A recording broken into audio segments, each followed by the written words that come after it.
Donc bonjour, je m'appelle Catherine Sueur, bienvenue à l'auditorium du groupe Le Monde où je suis ravie de recevoir la masterclass Art et Creative Industry Management de Kedge. Je suis vraiment très heureuse de vous accueillir ici dans ce nouveau bâtiment, qui est un très beau bâtiment qu'on a voulu ouvert sur l'extérieur comme doivent l'être les médias aujourd'hui. Donc ce que Anne m'a demandé de préparer pour vous, c'est une intervention en deux parties. D'une part, vous raconter mon parcours et comment on devient présidente de Télérama et responsable du pôle magazine du groupe Le Monde, ce que je suis aujourd'hui.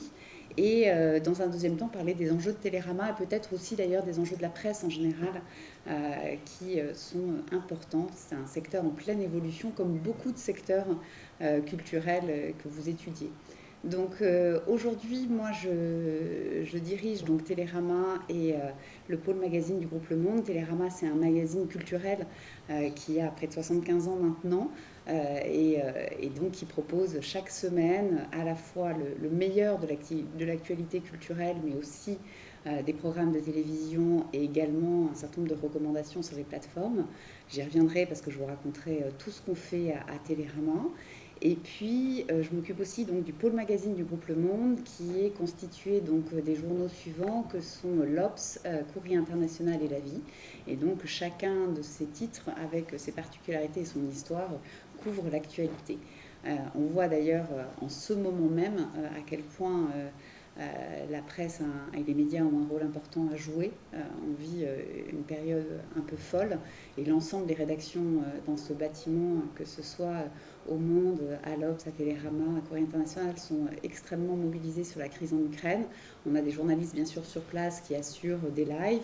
On a des journalistes sur place ici, je veux dire. On a des journalistes également en Ukraine qui couvrent le conflit, des journalistes et des photographes. Et puis, s'agissant de Télérama, on essaie évidemment de relayer l'ensemble des actions des acteurs culturels en Ukraine et ici en France pour à la fois évidemment raconter ce qui se passe, qui est notre rôle dans les médias, et évidemment faire réagir l'ensemble de nos lecteurs. Donc s'agissant de moi, s'il faut commencer par là, c'est bien ça Claire, voilà. Donc moi j'ai un parcours un peu particulier parce que à l'origine je suis haut fonctionnaire. J'ai commencé ma carrière au ministère de l'économie et des finances, à l'inspection générale des finances, puisque j'ai fait l'ENA, donc l'École nationale d'administration pour les non-francophones, qui est donc une école qui forme au métier de la haute fonction publique. Et donc j'ai passé 4 ans à l'inspection générale des finances et puis ensuite j'avais très envie de travailler toujours dans le service public mais d'avoir un rôle plus opérationnel. Et donc j'ai rejoint le musée du Louvre où j'ai travaillé pendant 4 ans en tant qu'administratrice générale adjointe, où j'étais en charge de l'ensemble des projets culturels. Donc vous allez dire, mais qu'est-ce qui n'est pas culturel au musée du Louvre? Tout est culture de toute façon, mais je m'occupais plus particulièrement de toutes les actions, à la fois tout ce qui permet de mettre en valeur les collections nationales, donc les expositions, les éditions, mais également toutes les activités éducatives, les conférences à l'auditorium, et puis avec toute la partie communication, marketing, mécénat, qui était extrêmement importante. Donc voilà, j'y reviendrai tout à l'heure. Ensuite, j'ai travaillé une première fois au groupe Le Monde, où j'étais secrétaire générale, au moment où le groupe a été racheté par Xavier Niel, Mathieu Pigasse et Pierre Berger. Et puis, j'ai ensuite rejoint Radio France, où j'étais directrice générale déléguée pendant 3 ans. Et puis après, j'ai fait un petit détour par le secteur de la santé, puisque j'ai travaillé à l'AP-HP, donc qui est l'assistance publique hôpitaux de Paris, pendant un an. Et puis je suis revenue ici à Télérama depuis 3 ans pour diriger ce magnifique titre. Donc mon parcours, il a finalement été marqué, je pense, par 3 choses. Le service public, qui est quelque chose qui est extrêmement important pour moi. Alors j'imagine que vous ne vous y dédiez pas forcément, mais néanmoins, en France, en tout cas, les activités culturelles sont quand même très souvent portées par le service public. Et c'était une conviction très importante pour moi que de travailler pour le service public. C'était marqué aussi par la culture et les médias, parce que je suis convaincue que la culture fait sens, la culture donne du sens. C'est un investissement que j'ai eu l'occasion vraiment d'éprouver. Même dans ces périodes difficiles, je trouve qu'on trouve dans la culture une façon de raconter le monde, de le comprendre et de s'ouvrir à l'autre, qui est extrêmement importante. Et puis aussi, une troisième chose dans mon parcours, c'est que j'ai exercé beaucoup de fonctions de management opérationnel.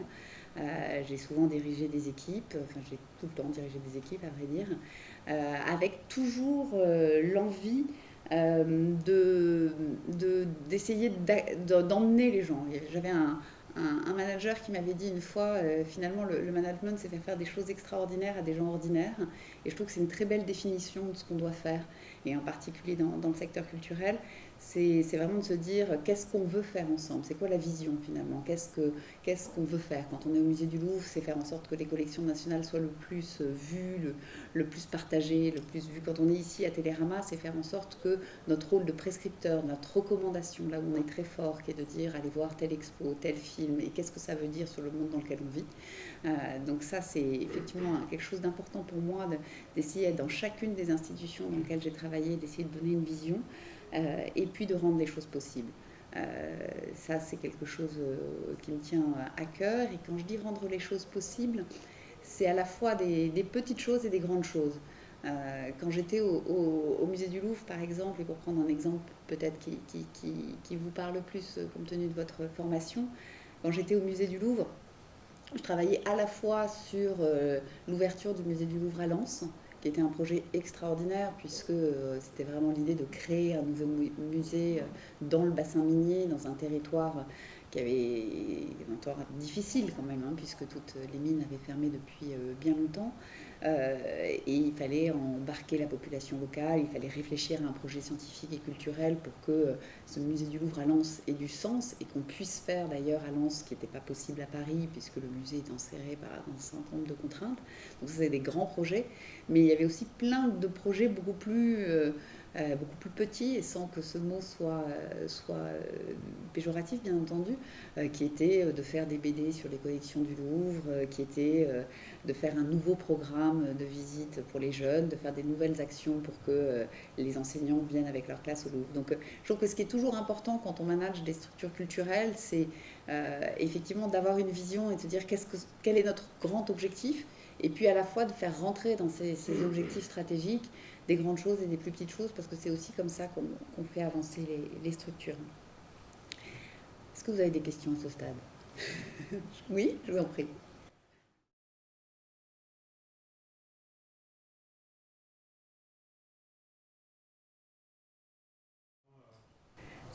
Merci beaucoup cette question, d'autant que c'était une des choses que je voulais dire aussi dans les fils conducteurs de mon parcours, c'est que j'ai toujours été confrontée à la transition digitale.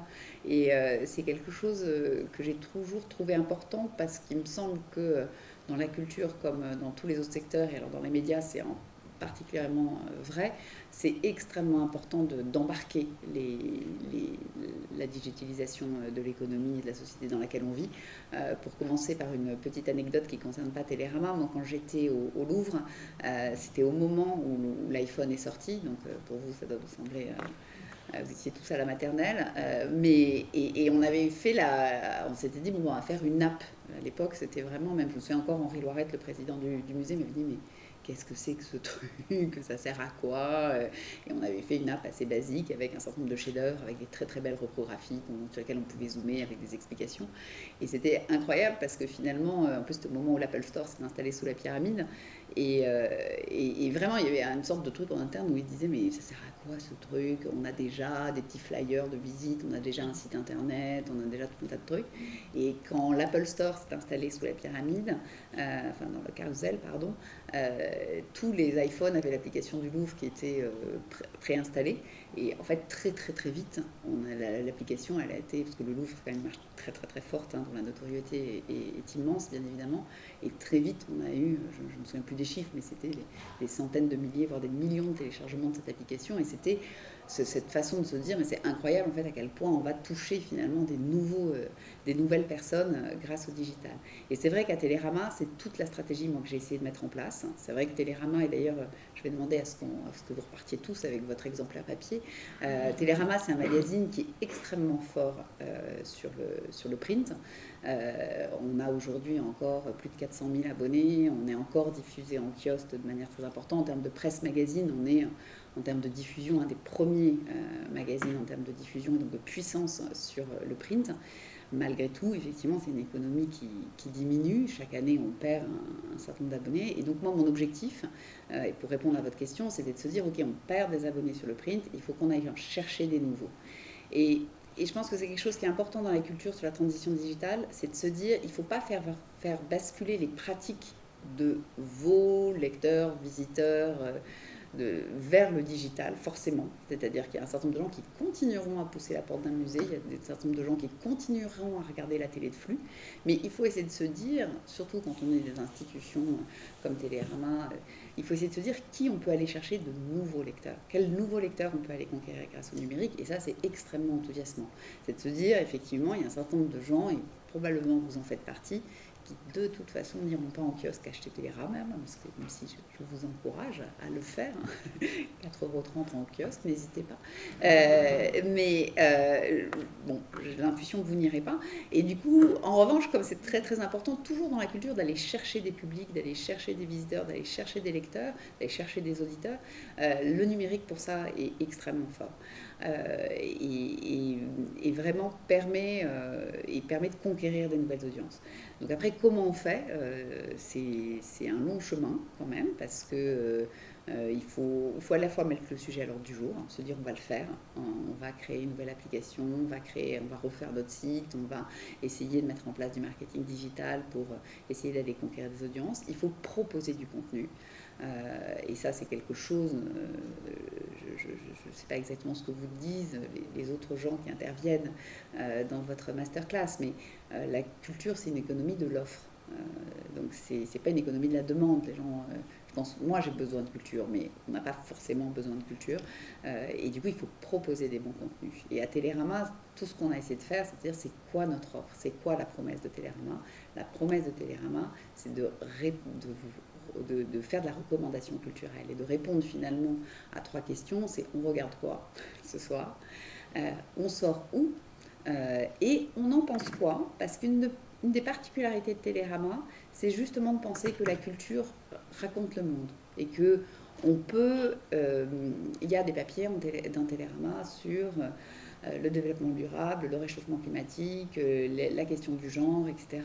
Et parce que par le prisme de la culture, on peut toujours toucher tous ces enjeux. Et c'est aussi notre particularité à Télérama. Et du coup, notre promesse, et si vous regardez notre application, que je vous recommande de télécharger, elle répond à cette question-là. C'est on regarde quoi ce soir, et avec une offre qui est de dire on va vous recommander des programmes qui passent à la télévision, on va vous recommander des programmes qui passent sur des plateformes, on va vous recommander du contenu YouTube. Aujourd'hui, on est un des rares magazines, si ce n'est un des seuls, à faire de la recommandation sur YouTube, pour essayer de mettre en valeur toute cette offre qui est incroyable d'ailleurs sur YouTube. Le YouTube français d'ailleurs, vous savez, est particulier pour ça. En Europe, on a parmi les youtubeurs qui sont les plus créatifs et qui proposent le plus de contenu de qualité. Et du coup, on essaie vraiment de se dire, finalement, on va passer moins de temps à chercher le programme que vous allez regarder et plus de temps à le regarder et moins de temps à scroller sur les applications ou sur vos tablettes ou sur vos ordinateurs. Et grâce à Télérama, vous allez pouvoir avoir le meilleur. On a une baseline en ce moment qui est on choisit le meilleur, on vous évite le pire. Et voilà. Et après, on fait évidemment le même travail sur la question on sort où, c'est le même travail sur les expositions, le spectacle, voilà. Et aussi la littérature. Ce qui était quelque part assez évident pour Télérama, c'est que Télérama, c'est un journal qui s'est toujours adapté à l'évolution de la culture. Au départ, Télérama, ça s'appelait Radio Cinéma, et c'était un magazine qui a été créé avant la télévision. Ça a été créé par un groupe de presse qui s'appelait les Presses de la Vie catholique, qui était extrêmement puissant à l'après-guerre. Et il y avait un journal qui s'appelle La Vie, qui existe toujours, et qui donc était un magazine de presse catholique.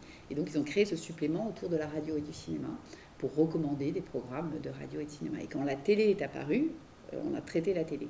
Et après, au fur et à mesure de l'évolution des pratiques culturelles, Télérama s'est toujours adapté. Quand le livre de poche est devenu massif, on s'est mis à faire de la recommandation de livres de poche.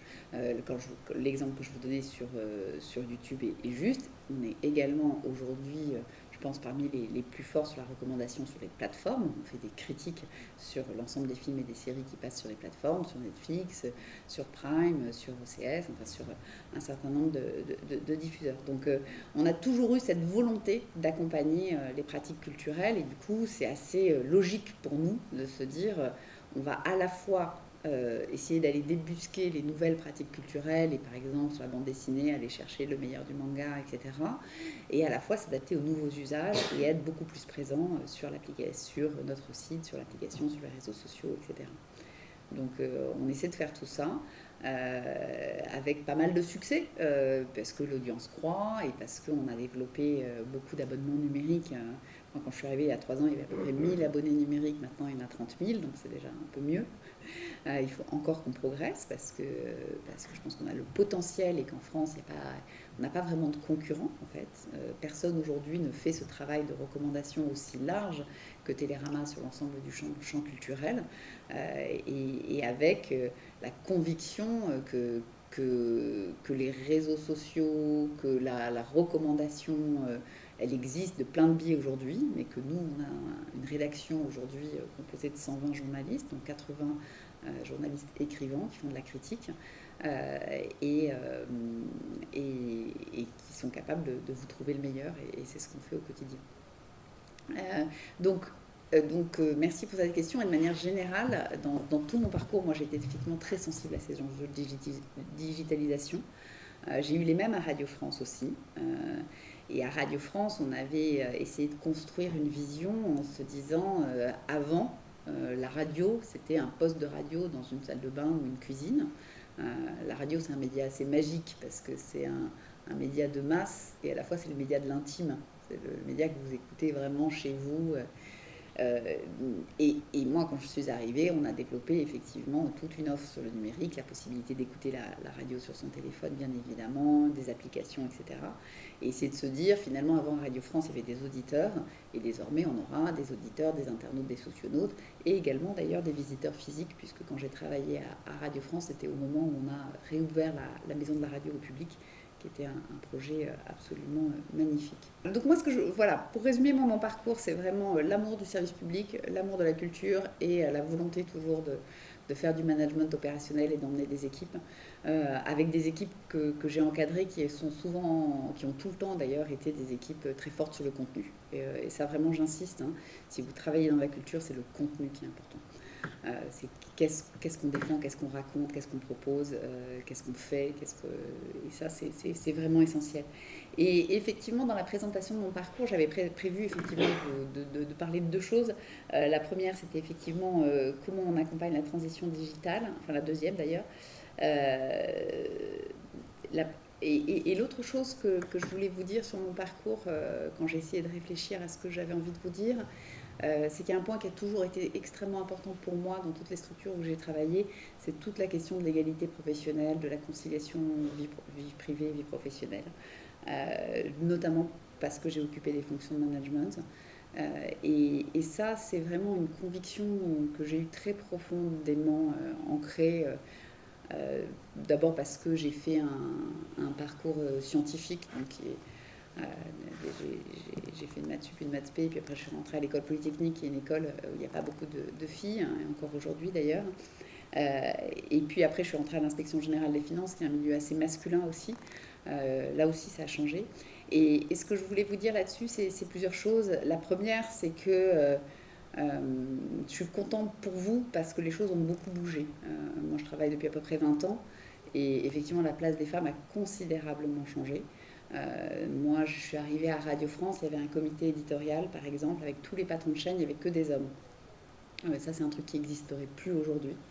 Et donc, c'est à la fois chouette pour vous, et à la fois, ça demande une vigilance de tous les instants, je pense, ces questions-là autour de l'égalité professionnelle, pour plein de raisons. D'abord parce que les habitudes ont la vie dure, et que la présence, je pense, des femmes dans les comités de direction est vraiment quelque chose qui, à la fois, est maintenant ancré dans les pratiques, mais néanmoins, il faut toujours être vigilant à essayer de promouvoir les femmes, à essayer de faire en sorte qu'elles veuillent bien prendre des postes de management. Il y a toujours ce truc-là. Et donc, pour toutes les jeunes femmes que vous êtes, vraiment, allez-y, quoi. Vraiment, prenez des responsabilités, etc. Mais c'est quelque chose que je raconte toujours dans mes expériences de management. Quand vous augmentez un homme ou une femme de 10%, quand vous augmentez une femme de 10%, elle va vous dire ah là là, merci beaucoup, j'espère que ça n'a pas été trop compliqué pour toi de rentrer ça dans ton budget, etc. Et quand vous augmentez un homme de 10%, il va vous dire ah bon, mais je pensais que j'aurais 20. Et ça, je vous assure, moi, c'est ce que je vis depuis 20 ans. Alors, il y a des choses qui changent, justement. Donc, prenez vos responsabilités, prenez des responsabilités, négociez vos salaires, existez, prenez la parole. C'est extrêmement important. Et moi, ça a été vraiment une conviction et c'est quelque chose que j'ai toujours essayé de faire dans mon parcours, de mettre en valeur les femmes, etc. Et après, là-dessus, comment on fait c'est une question aussi importante parce qu'il y a bien sûr tout un tas de politiques RH qu'on peut mettre en place pour faire en sorte que quand on fasse du recrutement, on s'assure d'avoir autant de candidats d'hommes que de femmes, etc. Moi, je pense qu'il y a quelque chose qui est toujours très important sur ces questions-là, c'est aussi d'être objectif, essayer d'objectiver les situations. D'essayer de se dire dans les accords qu'on peut avoir, parce que vous savez que maintenant dans toutes les entreprises on doit avoir des accords sur l'égalité professionnelle, d'essayer vraiment de faire des constats, de regarder où on en est sur les postes, de regarder où on en est sur la question salariale, de regarder où on en est sur la promotion des femmes, etc. Donc ça c'est quelque chose d'important et parfois même il faut aller au-delà.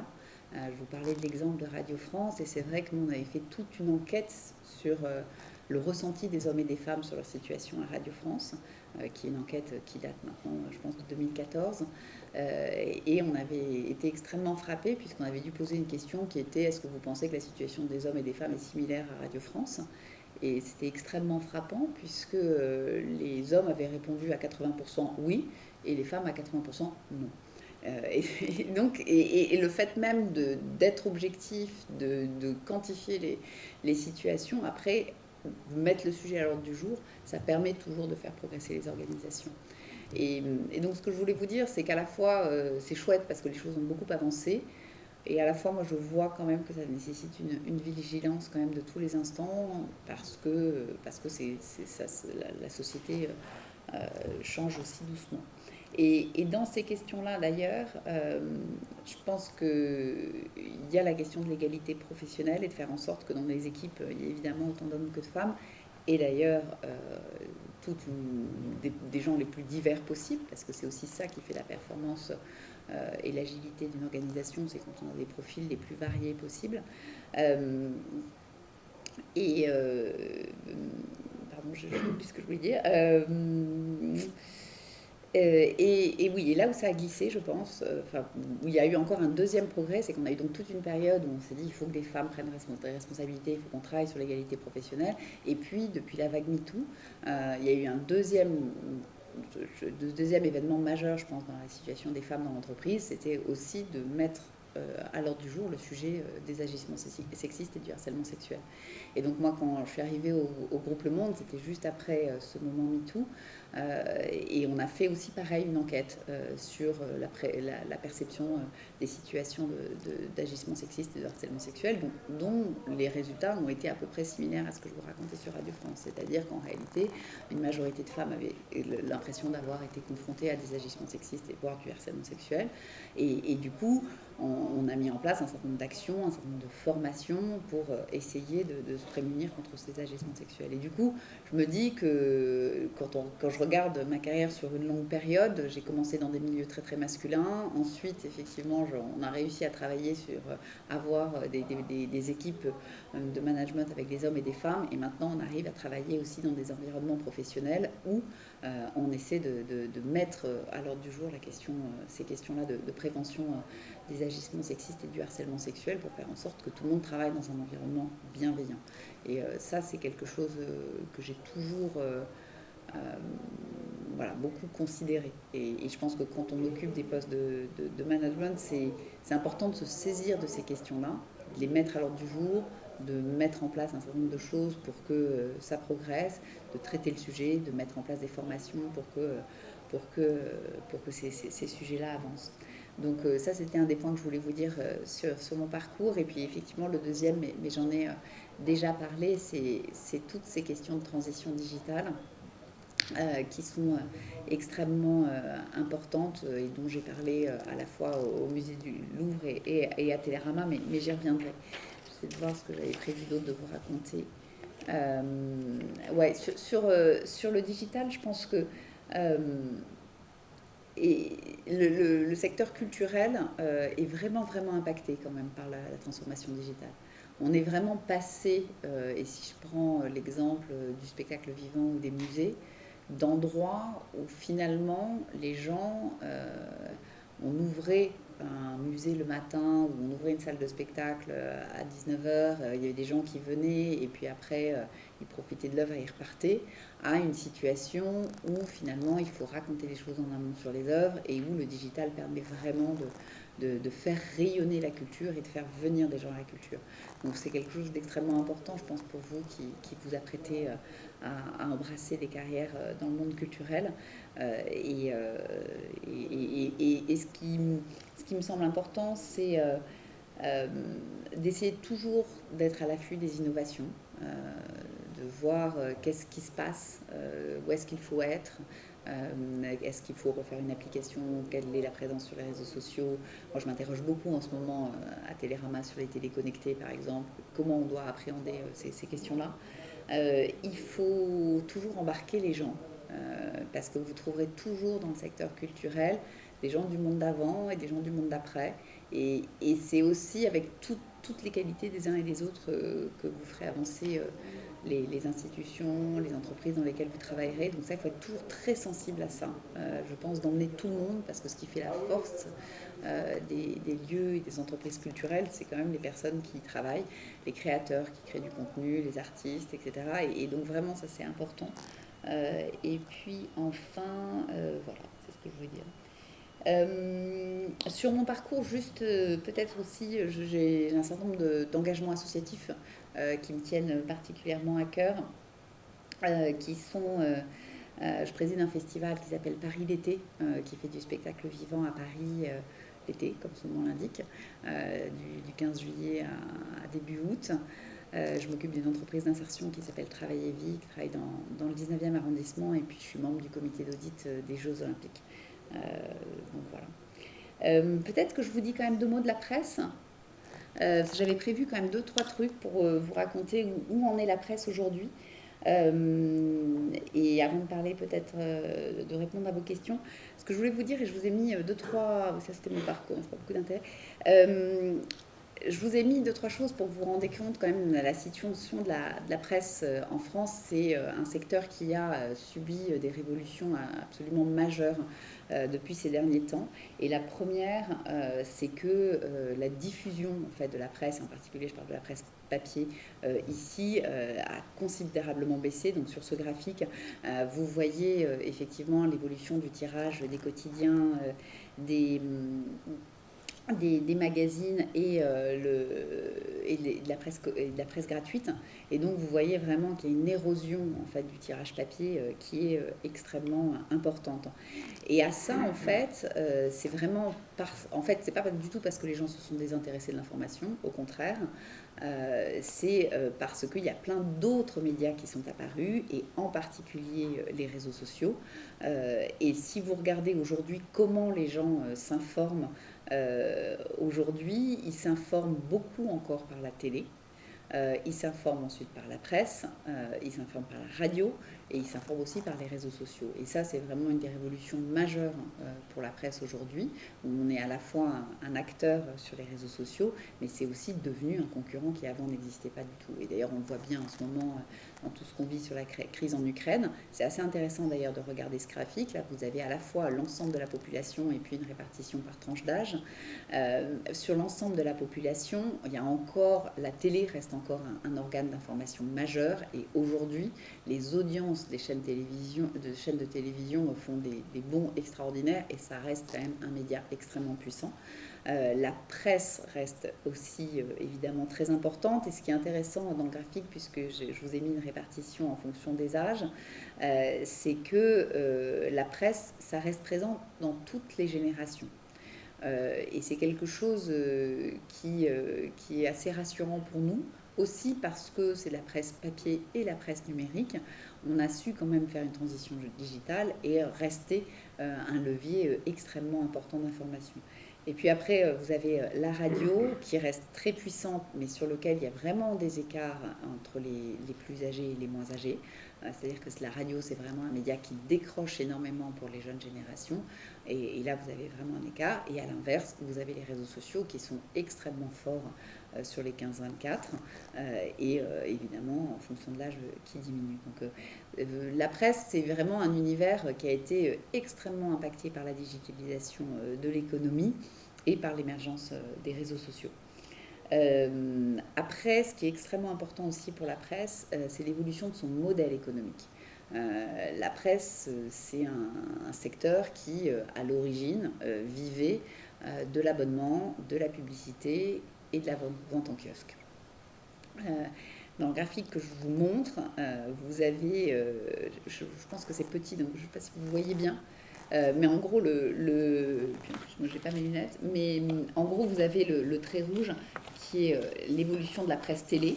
Donc vous voyez qui est extrêmement, qui progresse et qui reste extrêmement fort. Hein. Donc aujourd'hui, les investissements publicitaires, ils se font encore massivement dans la télévision. Mais vous voyez du coup que la courbe rouge, elle descend et que vraiment, il y a une baisse des investissements publicitaires dans la télévision.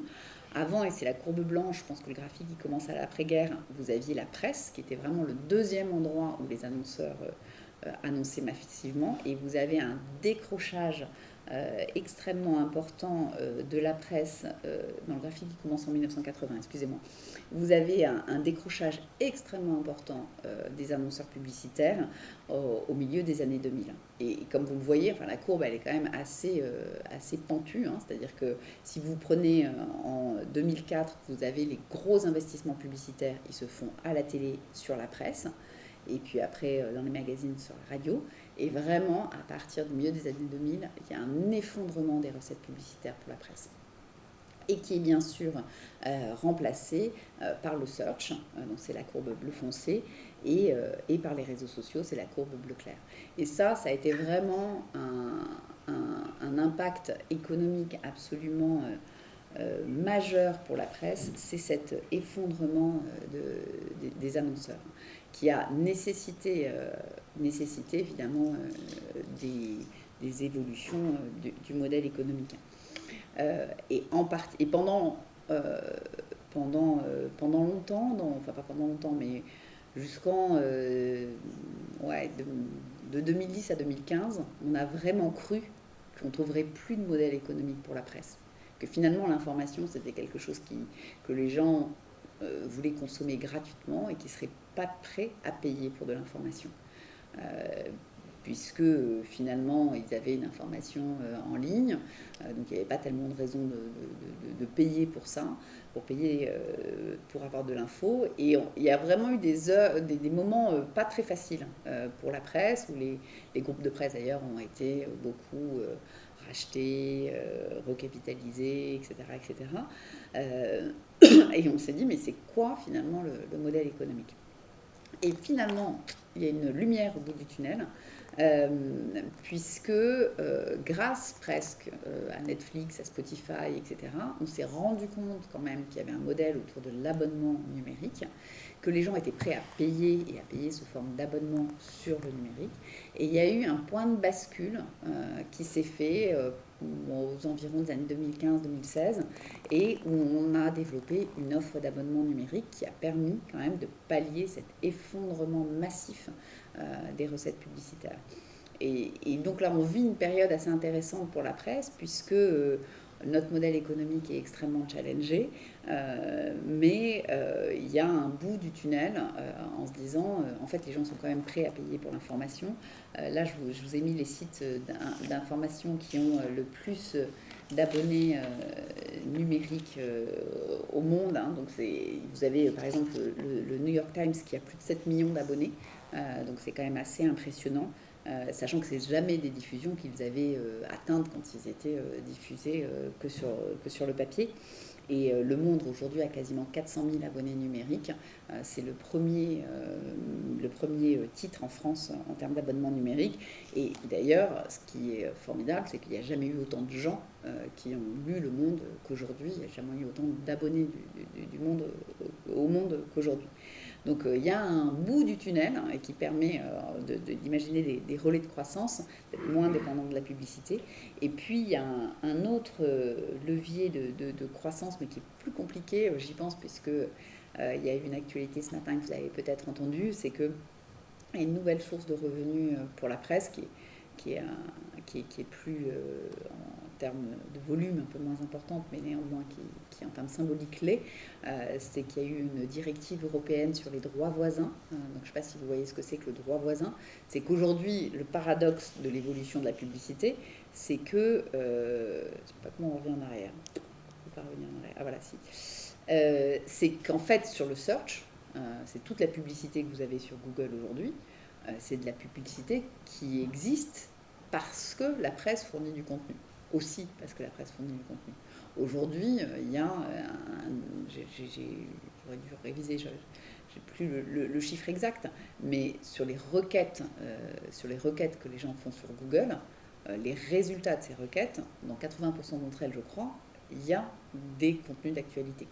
Donc aujourd'hui, tous les revenus que les plateformes et les GAFA en particulier ont sur la publicité sont aussi issus des contenus qui sont produits par la presse.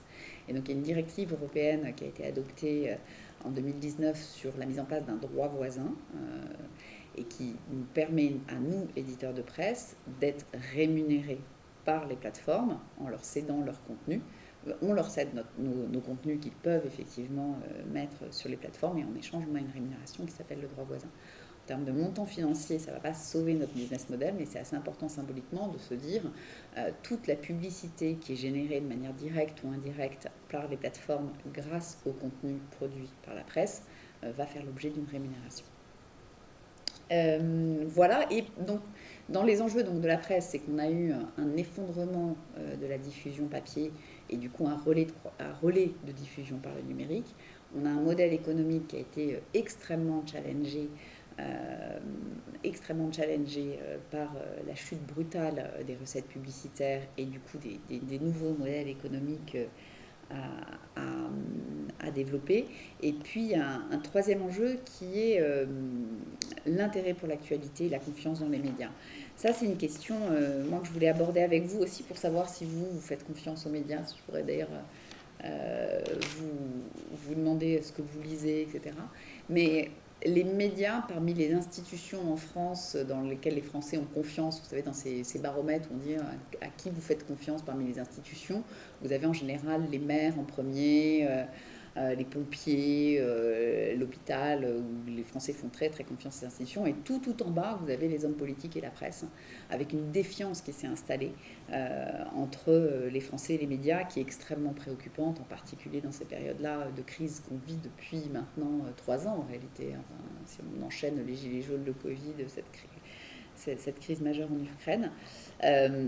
Néanmoins, il y a des raisons d'espérer. Parce que l'intérêt des Français pour l'actu existe. Il y a eu quand même, avec le Covid, il s'est passé un truc assez intéressant, c'est que en 2019, finalement, l'intérêt pour l'actu avait vraiment chu.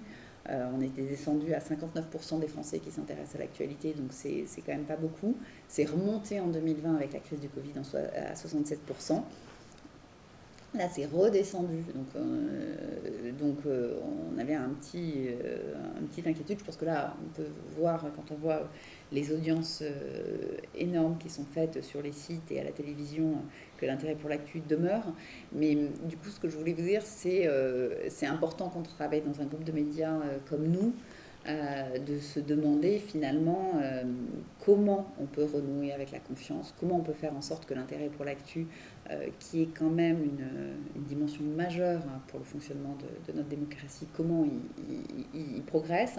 Et donc pour ça, ici, au sein du groupe Le Monde, on a un certain nombre de valeurs qui sont extrêmement fortes, qu'on essaie vraiment de mettre en avant, qui sont l'indépendance éditoriale de nos rédactions.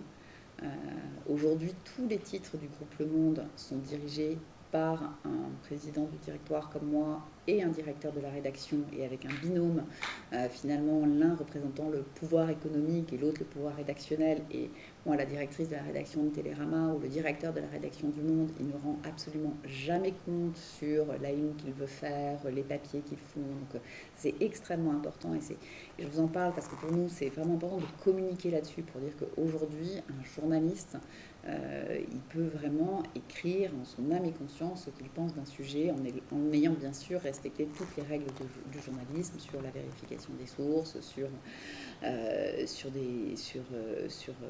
un respect des règles d'enquête journalistique, etc.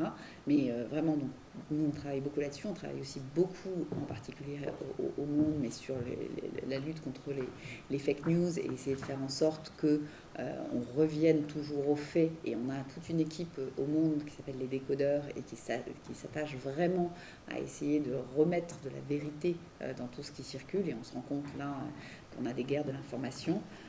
Et puis, il y a un troisième enjeu, je pense, sur l'intérêt pour l'actu, c'est aller vers les jeunes et de se demander comment on peut aussi vraiment aller vers vous et faire en sorte que les médias traditionnels s'adressent aussi aux nouvelles générations. Et donc c'est la raison pour laquelle dans tous les titres du groupe Le Monde, on développe des contenus à destination du jeune, notamment en utilisant les réseaux sociaux, en utilisant YouTube.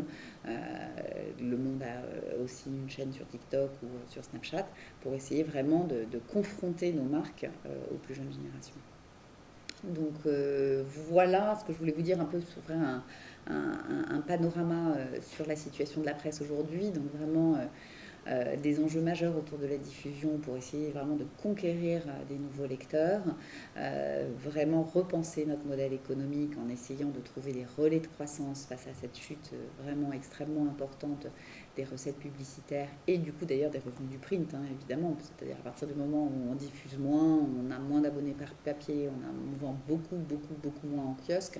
Il faut vraiment trouver des relais de croissance, et comment on arrive progressivement à développer des portefeuilles d'abonnés numériques qui sont assez rassurants dans notre conviction, qui est que pour produire de l'information, ça coûte. Pour avoir des rédactions indépendantes, comme je vous le disais, il faut avoir des journalistes, il faut avoir des équipes de journalistes, il faut avoir des rédacteurs des rédacteurs en chef et des chefs de service qui relisent la production journalistique. Et donc pour ça, effectivement, on a vraiment toute une conviction ici au groupe Le Monde, c'est que on puisse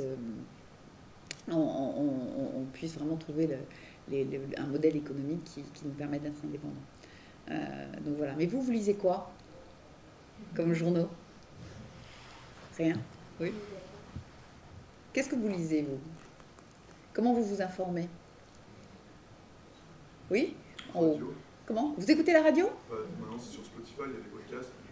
Et vous écoutez du podcast natif? Ouais, France Inter sur Spotify, par exemple. Et vous écoutez le 7-9 en différé, ou vous écoutez à 7h? Ouais, non, en différé. Ah, c'est vrai? Super. Un auditeur de Radio France, formidable. Continuez. Et vous? Les JT, mais également des journaux. Moi, depuis que je suis en BTS, depuis 2017, j'étais en commerce international. Et en fait, très tôt, on nous a dit de se renseigner pas mal sur Courrier International. C'est comme ça que j'ai découvert le magazine. Et depuis, j'ai pas lâché. J'aime beaucoup Courrier International. En fait, j'aime bien recouper les informations locales que j'ai avec des journaux qui se trouvent là-bas. Parce que la particularité du coup de Courrier International, ce sont des journalistes locaux qui ont l'information. C'est souvent traduit du coup en français. Et je suis très fan. Formidable. Et qui lit Le Monde? Ah, quand même. Et vous lisez sur l'application? Vous êtes abonné? C'est pas cher. Allez-y. Et qui lit Télérama? Ah, très bien, quand même, merci. Et qui regarde la télé, qui allume la télé de flux? Ah, quand même. De temps en temps. Et qui s'informe sur YouTube? Ouais. Et sur TikTok? Ah ouais, vous n'allez pas sur TikTok? Ah, vous êtes trop vieux pour TikTok. Ah, d'accord. Le? C'est? Ah ouais. Ouais.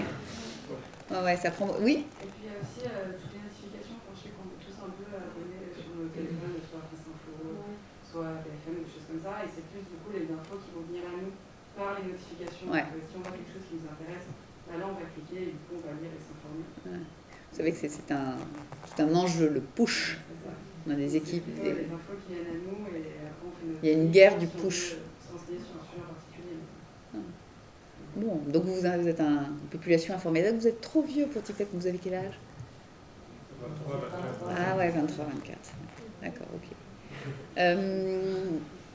Donc, est-ce que vous avez d'autres questions? Oui?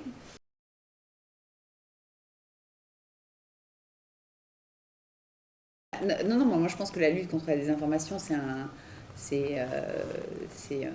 point absolument majeur, parce que c'est comme ça aussi qu'on réconciliera les Français avec les médias. Et moi je pense vraiment, enfin, quand on dit que le média c'est un quatrième pouvoir, c'est vrai. C'est-à-dire qu'une démocratie ne fonctionne que si vous avez des sources d'information et que si effectivement la population fait confiance aux médias, ou effectivement peut trouver, en fonction de ses convictions, de ses centres d'intérêt, un média qui lui correspond et qui lui permet d'obtenir les informations qu'il veut. Donc, lutter contre la désinformation, c'est vraiment affirmer des valeurs assez fortes, comme je vous le disais, sur l'indépendance éditoriale, avoir des journalistes qui ont des cartes de presse, qui sont formés, qui sont encadrés, qui vérifient l'information, etc. Donc ça, c'est vraiment une première chose, c'est vraiment des exigences professionnelles sur l'ensemble des rédactions qu'on emploie quand on est un groupe de médias. Il y a une deuxième chose, c'est effectivement de faire un travail en continu sur les rumeurs qui peuvent se propager effectivement sur tel ou tel réseau social et essayer de faire du fact-checking. Et aujourd'hui, tous les grands médias ont ce type de proposition, que ce soit les décodeurs au monde, le fact-checking de l'AFP, Libé fait ça aussi. Et donc d'ailleurs, c'est des rubriques qui fonctionnent très bien, qui montrent bien que quand on propose effectivement à nos lecteurs des occasions de vérifier tel ou tel point sur, si on ne prend pas des exemples sur l'Ukraine, mais sur l'évolution du prix du carburant, sur les APL, enfin sur tout un tas de sujets où tout d'un coup il y a des polémiques, on voit bien que c'est des rubriques qui fonctionnent bien et qui marquent leur intérêt. Après, effectivement, il y a toute la relation aussi avec les plateformes et les réseaux sociaux qui est quand même beaucoup plus compliquée, parce que une des raisons pour lesquelles nous on est sur les réseaux sociaux tous, et nous on publie nos contenus sur Facebook, sur Twitter, sur Instagram, etc. C'est aussi sur YouTube, c'est aussi pour que dans ces médias-là, qui sont aujourd'hui des sources massives d'informations pour les gens, on puisse trouver du contenu de médias professionnels et institutionnels. Donc, ce que je veux dire, c'est que le fait que les médias très vite se soient emparés finalement des réseaux sociaux pour avoir leur compte, leur chaîne et publier du contenu sur les réseaux sociaux, c'était pour moi quelque chose d'assez important pour justement être présent dans cet écosystème. Et après, d'ailleurs, on utilise aussi beaucoup de méthodes de marketing digital pour sponsoriser nos contenus, etc., pour être visible et gagner des communautés. Donc, je ne sais pas si je réponds à votre question, mais pour moi, c'est important d'avoir vraiment des rédactions indépendantes et d'avoir des cartes de presse. Aujourd'hui, il y a toute une réglementation en France sur le droit de la presse et qui est en réalité assez précieuse, qui est que vous pouvez être un titre de presse si vous avez des journalistes avec des rédactions, etc. Donc ça, c'est vraiment important d'être un média avec des professionnels formés pour produire de l'information. C'est important de se saisir de ce sujet de la désinformation et de proposer vraiment dans nos titres des articles, des verticales qui permettent vraiment de traquer les fausses informations et d'y répondre. Et puis enfin, d'être présent, nous, sur les réseaux sociaux, pour aussi exister dans ces écosystèmes-là et permettre de donner une information vérifiée à des gens qui n'iront pas forcément sur le site du Monde ou sur le site de Télérama. Donc voilà. Je voulais vous dire aussi peut-être 2 mots sur Télérama quand même, parce que je vous en ai parlé tout à l'heure. Ce que je me disais, ce qui serait intéressant sur Télérama, je vous en ai parlé, mais ce qui est avec ce que je vous disais, c'est-à-dire qu'aujourd'hui on a des lecteurs print qui sont extrêmement fidèles et qu'on aime et qu'on choisit et qu'on veut toujours, à qui on veut toujours proposer le meilleur contenu, et puis on cherche à conquérir des lecteurs numériques avec une application et puis un site internet, et essayer vraiment de travailler sur ces 2 pieds-là. Et ça, je pense que c'est juste pour Télérama et c'est juste pour beaucoup d'institutions culturelles. C'est comment on garde un public traditionnel et comment on va chercher un nouveau public. Et parfois sur le digital, il ne faut pas se tromper, c'est-à-dire qu'il ne faut pas essayer de se dire les visiteurs, spectateurs, lecteurs traditionnels, il faut les emmener sur le numérique. Pas forcément. Il y a toujours des gens qui écouteront la radio à l'heure donnée, ou qui regarderont le JT à l'heure donnée, ou qui iront au spectacle après avoir reçu la brochure papier dans leur boîte aux lettres sur lequel ils auront coché les spectacles. Ça existera toujours. Et enfin en tout cas ça existera tant que les baby-boomers seront là en tout cas. Et il faut aller chercher des lecteurs numériques.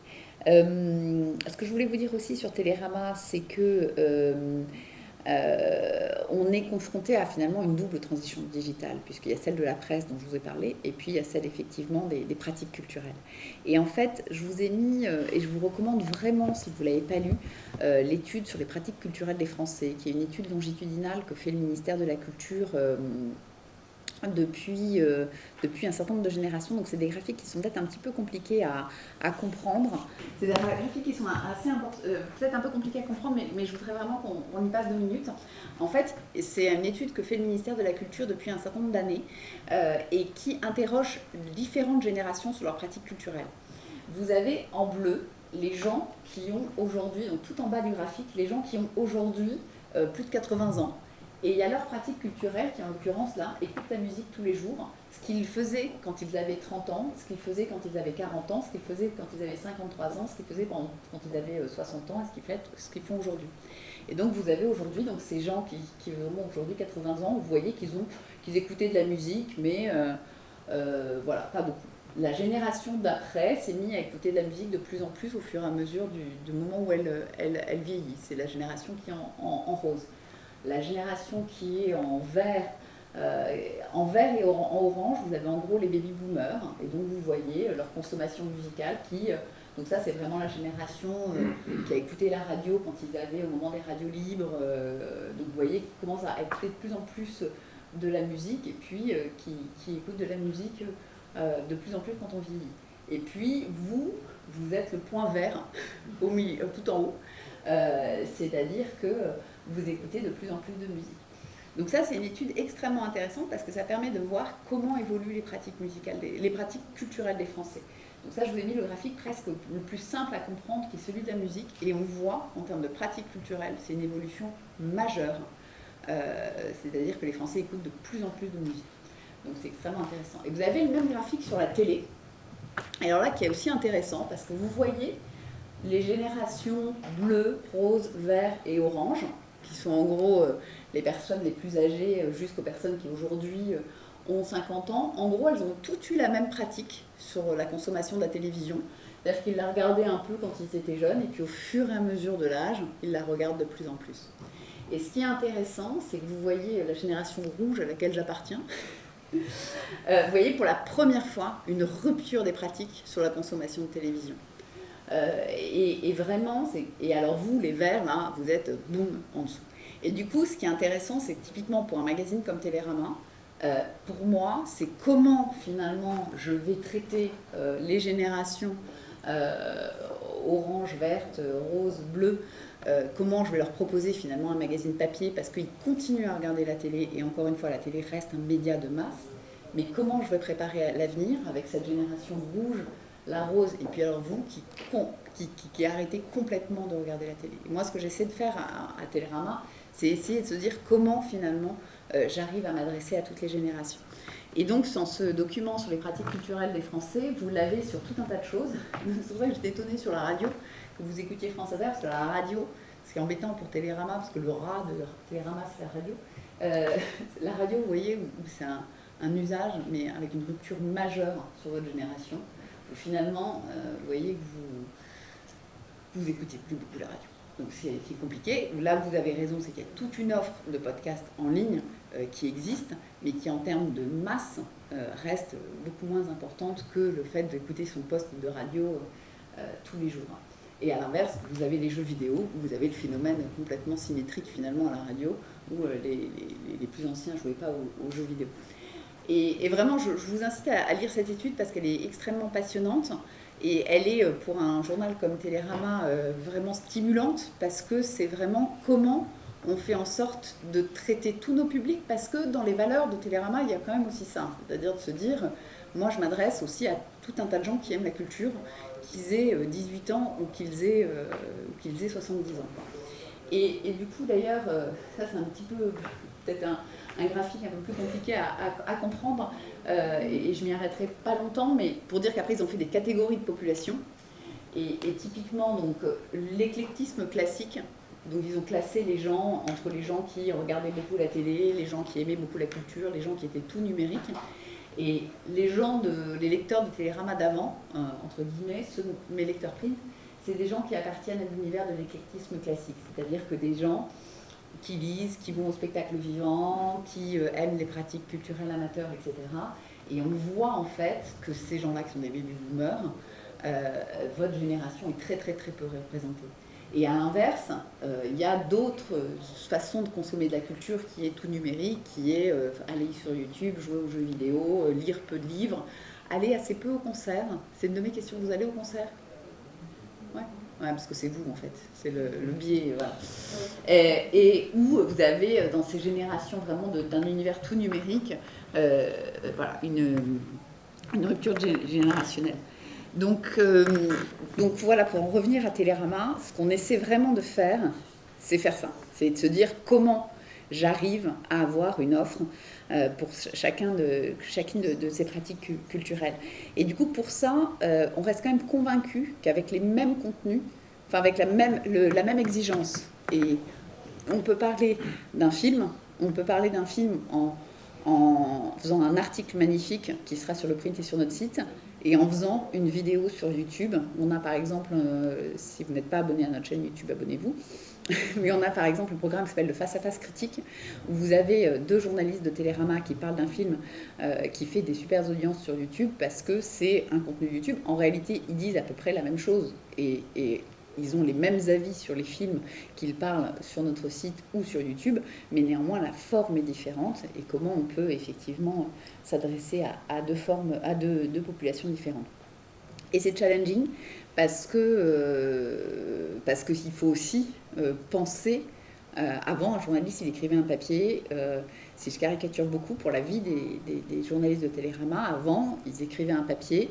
Il y avait un bouclage le vendredi soir, demain soir, et puis le journal était en kiosque ou dans la boîte aux lettres des lecteurs le mercredi matin. Et c'était ça leur rythme, c'est-à-dire qu'ils prenaient une semaine, ils avaient un papier ou 2 ou 3 à faire d'ailleurs, il était dans le journal le vendredi soir, et puis après les gens lisaient. Aujourd'hui, on ne va pas attendre le vendredi soir quand, par exemple, Jean-Pierre Pernaut est mort hier. On ne va pas attendre, évidemment, le vendredi soir que le papier soit diffusé tout de suite. Il faut qu'on se pose la question de faire un push pour être un des premiers, on l'a été d'ailleurs hier, un des premiers à faire le push sur la mort de Jean-Pierre Pernaut, on est content. Enfin, pas content de la mort de Jean-Pierre Pernaut, non, du tout, je suis désolée. Et du coup, avoir cette gymnastique intellectuelle qui est à partir du moment où j'ai un contenu, comment je fais en sorte de le mettre en valeur sur l'écosystème qui est le nôtre, qui est à la fois un magazine, un site, une application, des pushs, des newsletters, un contenu sur Insta, un contenu sur Twitter, un contenu sur Facebook, une vidéo YouTube, etc. Et donc ça demande effectivement une autre façon d'appréhender nos contenus, mais c'est tout à fait passionnant. Est-ce que vous pourriez juste du coup refaire une présentation chiffrée, on va dire, de Télérama sur nombre d'abonnés papier, en ligne, votre statut juridique, modèle économique, vous en avez beaucoup parlé, vous vous situez aussi sur le marché Ouais, bien sûr. Alors, c'est vrai que ça, Alors, Télérama, c'est une entreprise, on a à peu près 200. On appartient au groupe Le Monde qui compte 1600 salariés à peu près. Donc, c'est une grosse PME dans un groupe de presse voilà, dans un groupe de presse. Le chiffre d'affaires du groupe Le Monde, ça doit être à peu près 250 millions d'euros, celui de Télérama, 70 millions d'euros. Télérama, un magazine très rentable. On dégage une marge à peu près de 15%, ce qui est assez important et assez rare dans la presse. Et la raison pour laquelle on reste très rentable, c'est qu'on a un énorme portefeuille d'abonnés print, qui est donc aujourd'hui de 400 000. Il n'y a aucun autre magazine qui a autant d'abonnés que nous, à peu près. Et donc, comme je vous le disais, on a développé un abonnement numérique avec aujourd'hui 30 000 abonnés numériques. On vend aujourd'hui en kiosque encore 40 000 exemplaires chaque semaine, ce qui est un bon ordre de grandeur. Pour vous donner des ordres de grandeur, un magazine comme l'Obs va en vendre plutôt 20 000 et Le Monde va vendre 20 à 30 000 exemplaires chaque jour. Donc après, voilà, sachant que ça c'est la vente en kiosque, c'est un des trucs qui s'est le plus effondré ces dernières années. Et aujourd'hui, dans le chiffre d'affaires de Télérama, on a un énorme chiffre d'affaires issu de nos abonnés. On a aussi des recettes publicitaires parce que comme on a une grosse diffusion, on a des annonceurs qui continuent à annoncer sur le print mais aussi sur le digital. Et puis s'agissant de Télérama, on est ce qu'on appelle une valeur refuge pour toutes les institutions culturelles et le cinéma en particulier, qui continueront à annoncer sur Télérama parce que c'est statutaire, parce qu'ils savent qu'ils vont trouver chez nous l'ensemble des gens on reste encore très fort en termes de prescription pour le cinéma, la musique, les plateformes, les livres, etc. Donc voilà. Et on est un magazine IPG, ça veut dire qu'on participe à l'information politique et générale. Il y a aujourd'hui dans la presse vraiment des gens qui sont IPG sur le régime. Donc on a un éditeur de presse, on a un numéro de CPPAP, comme je vous le disais, la presse est réglementée, donc il faut avoir le droit d'être un titre de presse, d'ailleurs du coup de bénéficier d'un certain nombre d'avantages fiscaux. Et donc on participe à l'information politique et générale, dont font partie les quotidiens nationaux, et dans les magazines, l'Express, Le Point, Marianne, Valeurs, Courrier, voilà. Donc il y a un certain nombre de titres de presse qui participent à l'information politique et générale et donc qui bénéficient d'un régime particulier. Je ne sais pas si je réponds à toutes vos questions. Le modèle économique, du coup, par exemple, en pourcentage En pourcentage, aujourd'hui, l'abonnement doit représenter quasiment 70% de notre chiffre d'affaires.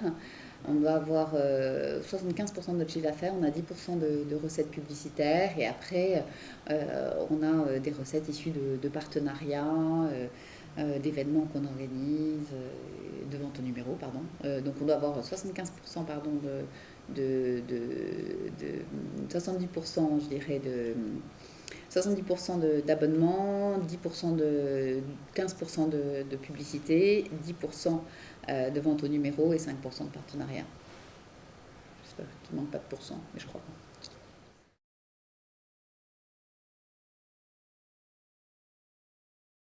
pas. Ouais. Alors justement, les couvertures, c'est pas moi qui les choisis, puisque justement, ça c'est vraiment un truc très important dans l'indépendance éditoriale. C'est vraiment de laisser une liberté à la rédaction et à la directrice de la rédaction, donc qui est Fabienne Pasco, qui va choisir les couvertures et qui après les choisit beaucoup en fonction de l'actualité, en fonction des sujets qu'on traite. Là, je vous ai mis quelques dernières couvertures. Donc quand Orelsan fait son album, on fait une couverture sur Orelsan, Laetitia Casta avait un spectacle. Donc on essaie après d'avoir et ça c'est assez important je pense dans l'univers culturel, c'est d'avoir on a un directeur artistique et un directeur de la photo qui ont une vision artistique en fait et qui essaie effectivement de faire des unes qui nous représentent, de faire des unes qui soient élégantes, des unes qui mettent en valeur des artistes souvent, mais qui peuvent aussi mettre Là c'est vrai que je vous ai mis 3 artistes, mais là on va probablement faire une sur l'Ukraine un peu particulière d'ailleurs. Mais voilà, on essaie à la fois de coller à l'actualité culturelle, de mettre en avant les artistes, d'être beau et de défendre des artistes et une vision de la culture qu'on aime. Mais en tout cas, moi, je ne choisis pas la couverture. Est-ce qu'il y a d'autres questions ?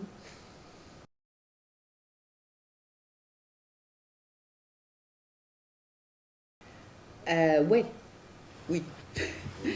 Oui, je le pense et je le souhaite, parce que de toute façon, la diffusion de la presse papier, elle est inexorablement en baisse. Il n'y a pas d'exemple de redressement de la diffusion. Donc la seule façon finalement d'accroître notre audience, c'est de conquérir une audience numérique. Et la comparaison que vous faites est très très bonne. C'est-à-dire que vraiment les CD, ça s'est complètement effondré. Et souvenez-vous du graphique que je vous ai montré sur les pratiques, sur l'écoute de la musique. En réalité, en trouvant effectivement d'autres modalités de diffusion, en trouvant aussi des modèles d'abonnement, hein, j'y reviens, c'est-à-dire qu'au début, là aussi vous étiez carrément pas né, mais on regardait quand même des séries en streaming illégal, on faisait du téléchargement illégal de musique, de films, de séries, de manière massive, aussi parce qu'il n'y avait pas d'offres payantes. Avant l'arrivée de Netflix, on regardait les séries sur des trucs qui s'appelaient méga vidéo, je sais pas quoi, parce qu'il n'y avait pas d'offre légale. Et donc quand il y a eu une offre légale, et c'est très juste sur la musique, quand il y a eu une offre légale pour consommer de la musique, effectivement, les gens, ils sont venus, et c'est exactement la même chose qui se passe avec la presse. C'est-à-dire que pendant longtemps, on s'est dit les gens ne paieront jamais pour l'information. Et puis après, au fur et à mesure, on a mis en place ce qu'on appelle des paywalls. Donc ça, vous voyez tout ce que c'est, je pense, surtout si vous lisez Le Monde et que vous n'êtes pas abonné. Donc c'est-à-dire vous voyez le début de l'article et puis après, paf, vous êtes coupé. Il y a tout des tas de stratégies sur les paywalls, sur la couleur du bouton, ce que vous écrivez, la longueur du texte que vous mettez, etc. Ça devient une science énorme, hein, les paywalls. Oui, je pense que le paywall va sauver la presse, ouais, je le souhaite. Et en tout cas, ça a montré, comme pour la musique, que quand vous proposez une offre payante légale, du coup, les gens sont prêts à y adhérer. Et aujourd'hui, on a tous des portefeuilles d'abonnés numériques qui croissent de manière importante.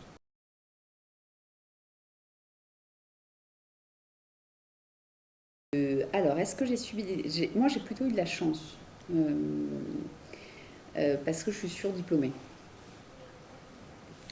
Donc, je me suis retrouvée finalement assez jeune, avec des positions de responsabilité, et avec plein de diplômes qui ont fait que la France étant la France, j'ai toujours été reconnue, d'une part, et d'autre part, j'ai toujours travaillé avec des patrons qui étaient extrêmement ouverts, enfin qui travaillaient avec des hommes, des femmes, et qui m'ont toujours considérée comme une collaboratrice. Voilà, donc j'ai eu cette double chance-là. De pouvoir exercer des fonctions managériales d'ailleurs assez jeunes, et j'ai presque bénéficié d'ailleurs d'une discrimination inverse en fait. Moi je fais partie de cette génération de femmes au moment où il a fallu nommer des femmes. donc j'ai plutôt eu la chance inverse.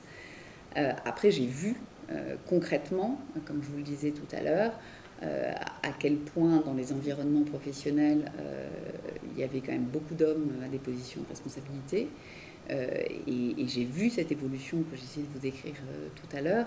C'est que progressivement, ce qui avant était normal, c'est-à-dire d'avoir une femme dans un comité de direction qui en plus s'occupait de la com, et j'aime beaucoup la com, je dirige un média en plus, à une situation où il y avait des hommes et des femmes autour de la table. Donc à titre personnel, moi j'ai pas subi de discrimination. Je pense qu'au contraire, le fait d'avoir été une femme a plutôt été une chance dans mon parcours. Et en revanche, j'ai vu autour de moi deux choses. Effectivement, d'une part des situations où il y avait beaucoup d'hommes, et d'autre part, et encore aujourd'hui, des situations où les femmes prennent pas assez la parole. Donc moi, je suis toujours très engagée sur, vraiment sur le fait que les femmes doivent prendre la parole, doivent s'exprimer, etc. Et doivent traiter tous ces biais qui existent, parce que c'est des biais sociaux, comportementaux, etc. Après, dernier élément, c'est que moi je travaille beaucoup dans la culture et les médias, qui sont quand même des milieux assez féminisés, et où il n'y a pas autant de discrimination. Après voilà, quand j'étais jeune, il y a toujours des situations inconfortables. Mais justement, je pense qu'il ne faut pas les accepter, vraiment. Je pense qu'il y a deux choses qui sont importantes. La première, c'est effectivement de prendre la parole, de se faire respecter, voilà, de prendre sa place. Et la deuxième chose, c'est de jamais accepter ce qui n'est pas acceptable. Et de ne pas laisser passer une remarque sexiste, voilà, de faire en sorte qu'on vous demande de faire le café. Et ça, ce biais-là, il existe quand même encore. Il existe quand il y a un homme et une femme qui arrivent à un rendez-vous, on ne se parle plus toujours à l'homme. Enfin, voilà. Moi, parfois, je réponds au téléphone directement, et puisqu'avec le télétravail, etc., mon assistante n'est pas là, et on me dit, vous êtes l'assistante de Madame Sueur. Bon, et c'est un détail, ça, c'est plutôt rigolo, mais jamais on me dirait, vous êtes l'assistante de Madame Sueur. Donc ces biais-là, ils existent encore. Et du coup, il faut les traquer au quotidien et voilà, et faire en sorte que ça progresse. Mais je trouve que ça a quand même bien progressé. Je suis optimiste pour votre génération. Vous allez être les winneuses.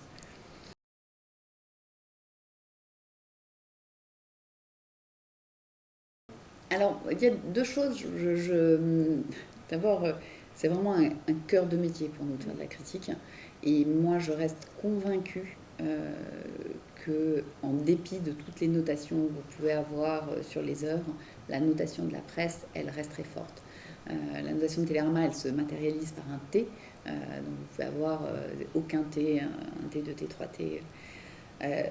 Et ça, pour les acteurs culturels, c'est extrêmement important. Moi, souvent, quand je rencontre les gens, ils me disent j'ai eu un T, j'ai eu 2T. Voilà.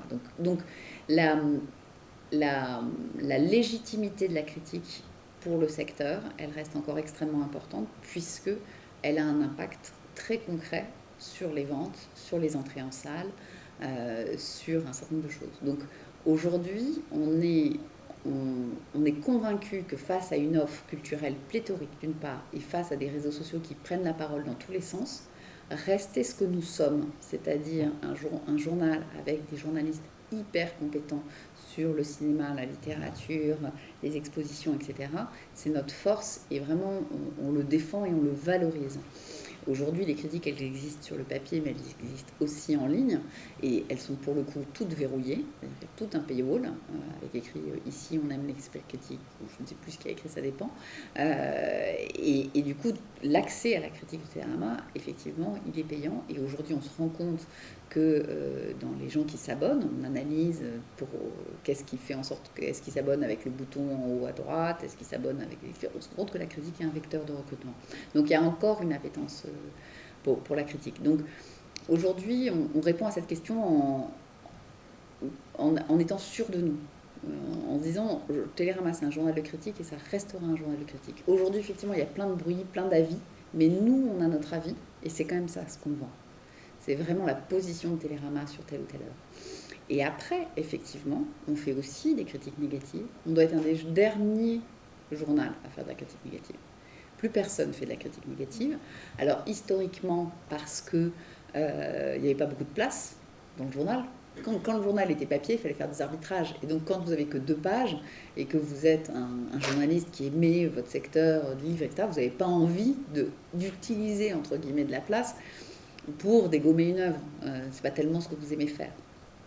Aujourd'hui, sur le digital, la question se pose différemment, mais nous, la critique négative, c'est quelque chose qu'on continue à faire, c'est quelque chose que nos lecteurs aiment beaucoup, notamment quand on fait des pour-contre, avec finalement sur un même film des avis positifs et négatifs, parce que c'est aussi comme ça qu'on réconciliera les lecteurs avec la presse et avec son indépendance.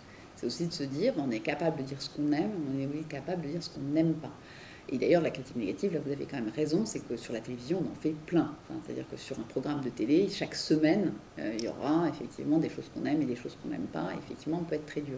Mais c'est aussi, c'est pas d'ailleurs, on n'est pas dur, c'est aussi des choix qu'on fait. C'est aussi ce qu'on aime et la vision de la culture qu'on peut avoir, qu'on défend. Donc, moi, je reste convaincue que dans le bruit médiatique dans lequel on vit, dans le bruit des réseaux sociaux, il y a une place pour un média comme nous, très indépendant, très prescripteur, et qui affirme des positions sur un certain nombre d'œuvres.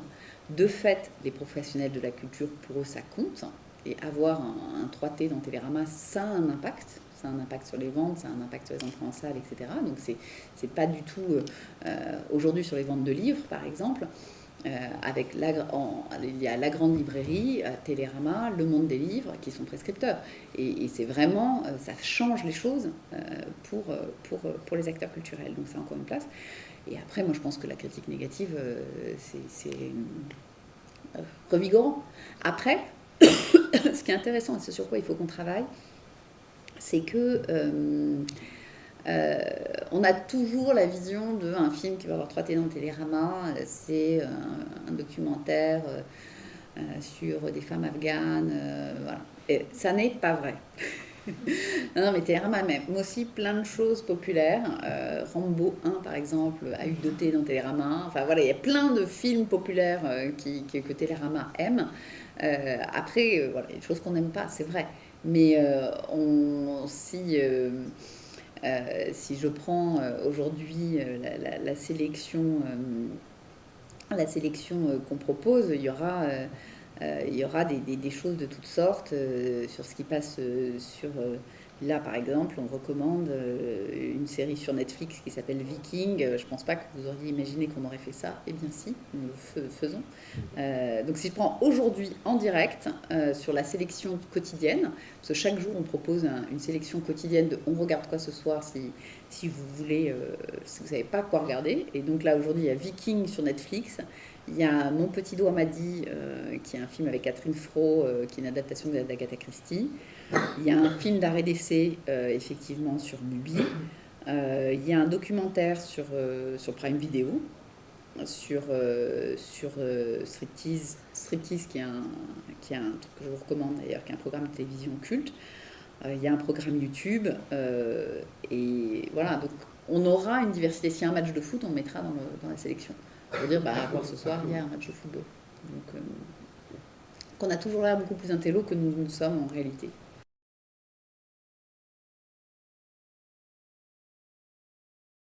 C'est une bonne question. Moi, je travaillais pendant 3 ans à Radio France, de 2012 à 2015, qui était un très chouette moment, parce que justement, on était vraiment au moment où on mettait en place toutes les applications, le podcast natif, on avait toute une stratégie digitale et où on convainquait aussi tous les journalistes radio de devenir bimédias et d'écrire aussi parce que pour la radio, c'est quand même, la transition digitale est compliquée, parce que c'est des journalistes de l'audio, et on leur demande parfois d'écrire des petits papiers, etc. Donc c'est quand même un métier un peu différent. Et c'était au moment aussi où on réhabilitait la maison de la radio, donc je vous inciterai jamais assez d'aller à l'auditorium de Radio France ou au Studio 104, qui sont des salles absolument magiques, où on peut à la fois voir des concerts et des émissions de radio en public. Donc allez-y. Les points communs, c'est que c'est des médias, donc c'est vraiment des médias d'actu. Donc il y a ce truc à la Radio France comme au Monde à Télérama, où ça va vite, c'est-à-dire que et en plus on produit chaque jour. Pour le coup, moi j'ai eu plus un choc entre le Louvre et le Monde, c'est-à-dire quand vous travaillez au Louvre, vous travaillez là en ce moment, ils travaillent sur les expositions qui vont se tenir en 2025, si je caricature un peu. Alors que quand vous êtes ici, là en ce moment, je regardais parce que typiquement Fabienne Pasco m'a envoyé, la directrice de la rédaction m'a envoyé un SMS sur un journal qu'on doit boucler demain. Donc on a vraiment une temporalité, et ça pour le coup dans l'ensemble des médias, il y a vraiment cette volonté, cette habitude en fait de travailler sur l'actualité, de travailler vite, les réunions sont courtes, les gens sont à l'heure. À Radio France c'est très frappant, les gens sont extrêmement à l'heure aux réunions, ils ont l'habitude de la radio, des émissions, de comment ça va. Ça a l'intérêt pour l'actu, pour la culture aussi. Après, la différence fondamentale, c'est que Radio France c'est un service public et qu'ici c'est une entreprise privée. Donc c'est une différence assez importante en termes de modèle économique, mais aussi en termes de valeur. C'est-à-dire qu'à Radio France, les salariés de Radio France ont vraiment une mission d'intérêt général. Et qui va à la fois dans la production d'actualité, mais aussi la production de concerts et des formations musicales à Radio France, dans le fait que sur France Culture, vous essayez de développer la connaissance, etc. Donc il y a vraiment cette mission de service public qui est extrêmement forte et qui en plus à Radio France Il y a un truc magique à Radio France, c'est que chacune des antennes est extrêmement bien positionnée. L'identité éditoriale, et là encore une fois j'y reviens, c'est vraiment le contenu, le contenu, le contenu. L'identité éditoriale de chaque chaîne est très claire et chacune sait ce qu'elle a à faire dans son domaine de compétences, avec Inter qui est une généraliste, Culture qui sera sur la connaissance, etc. FIP sur la musique, comme France Musique, mais sur la musique classique. Enfin, bref, donc Bleu, France Bleu sur la proximité. Et vous allez avoir tout un collectif qui est vraiment qui aura toujours à cœur la qualité, le service public, de faire partie du service public audiovisuel. Alors qu'ici, le driver, ce sera beaucoup plus l'indépendance éditoriale des rédactions. Et de se dire que certes, on est une entreprise privée, on a un actionnaire, etc. Mais on revendique notre indépendance. Alors qu'à Radio France, la question d'indépendance, c'est même pas une question, en fait. Parce qu'il y a plein de garanties d'indépendance de l'audiovisuel public. Donc la différence majeure, c'est celle-ci. Et après, entre le média radio et le média presse écrite, le média radio, c'est quand même plus industriel, entre guillemets. C'est un média plus massif. La télé et la radio, c'est vraiment des médias de masse. La presse, au total, si vous prenez l'ensemble des titres de presse, au total, vous avez effectivement, vous touchez beaucoup de gens. Mais oui, Radio France, c'est 23 millions d'auditeurs chaque mois. Donc il y a plus de puissance. Après, dans la presse écrite, vous avez plus des enquêtes de fond, etc. Donc, il y a plein de qualités. Après, ce qui est bien dans les médias, c'est qu'il y en a de plein de sortes différentes. Donc, je ne sais pas si je réponds bien à votre question, mais en tout cas, le fait de traiter l'actu, c'est quelque chose qui est commun à tous les médias.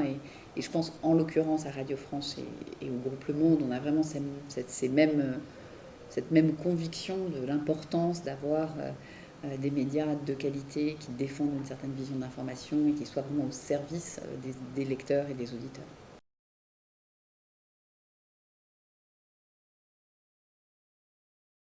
Alors, il y a plusieurs enjeux. Il y a quand même quelque chose sur lequel, sur l'univers digital, j'essaie de réfléchir à structurer un peu une réponse. Il y a un truc qu'on ne sait pas très bien, c'est si les audiences numériques vont continuer à croître éternellement. Parce qu'aujourd'hui, en fait, je vous montrais le tableau de la diffusion de la presse, papier, ça a fait comme ça. Et en parallèle, les audiences des sites internet, ils ont fait comme ça. Ça ne va pas non plus croître éternellement. Donc ça, c'est un premier enjeu qu'il est difficile à appréhender parce qu'on se dit, est-ce qu'il y a un moment où on aura atteint une sorte de plafond ou voilà. D'autant qu'il y a un deuxième enjeu qui est la fragmentation des audiences.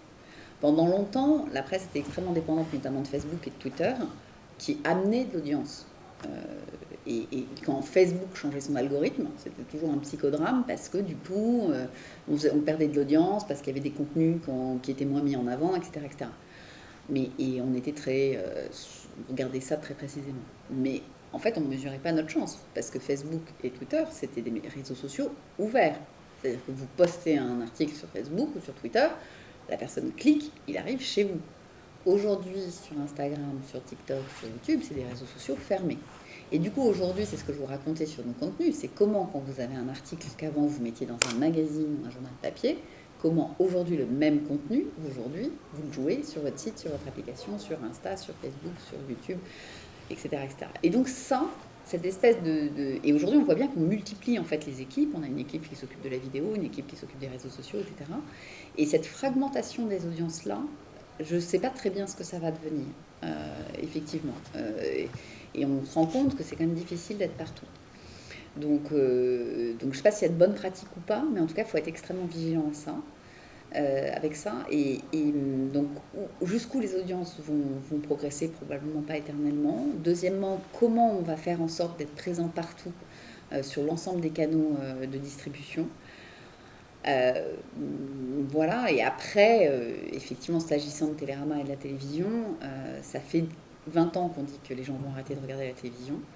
On a vu pendant le Covid, la durée moyenne devant la télévision, elle remontait à 4h22, ce qui était des durées d'écoute de la télévision qu'on n'avait pas vues depuis le début des années 2000. Donc Ce qui est sûr, donc voilà, je pense que la télé reste encore un média massif, que le JT reste encore un truc extrêmement fort. Et on voit bien des audiences sur le Covid, sur l'intervention du président Macron hier soir, je n'ai pas regardé, mais je pense que ça doit être massif à nouveau.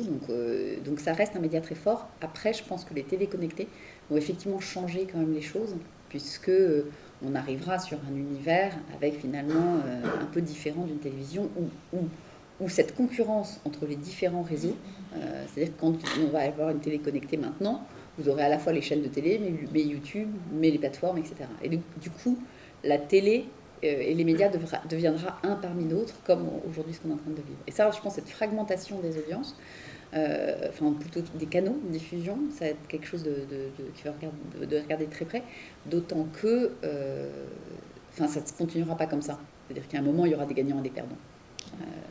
Et donc le paysage se rationalisera d'une façon...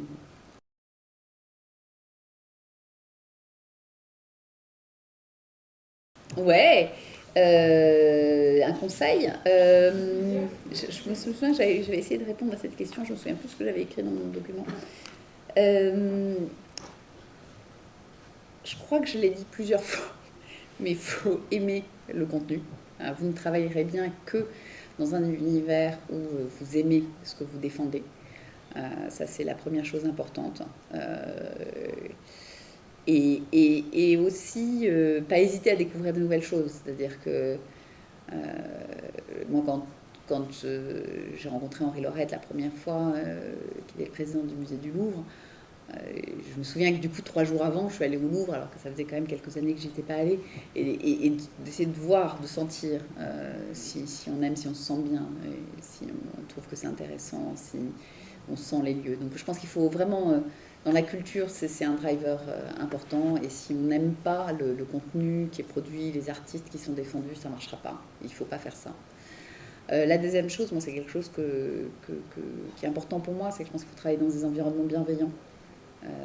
Et comme je vous le disais, je parlais rapidement des histoires de la prévention des agissements sexistes et de manière générale du harcèlement moral, etc. Je pense que vraiment la culture n'est pas épargnée, ni plus ni moins que d'autres secteurs, mais travailler dans des environnements bienveillants. N'acceptez jamais des situations professionnelles qui ne sont pas acceptables, a fortiori si vous êtes débutant, jeune, etc. Et puis... donc aimez ce que vous faites, travaillez dans des environnements bienveillants, et puis cultivez votre réseau, toujours. La culture, pour le coup, je pense quand même plus que certains secteurs, c'est vraiment un milieu de réseau, de gens qui se connaissent. On trouve souvent garder contact entre vous, on trouve souvent son travail, pas forcément par un chef qui le propose, mais aussi par un père, par quelqu'un avec qui vous avez fait vos études, etc. Donc cultivez vos réseaux. Et je pense là-dessus vous êtes bien meilleur que moi, parce que maintenant le marketing digital de soi-même devient un truc important, et voilà, il faut essayer de faire, et vous qui êtes né avec tout ça, en plus vous avez, j'imagine, un passé digital, parce que moi j'avais pas, mais ouais, cultivez votre réseau, c'est important. Voilà, merci beaucoup.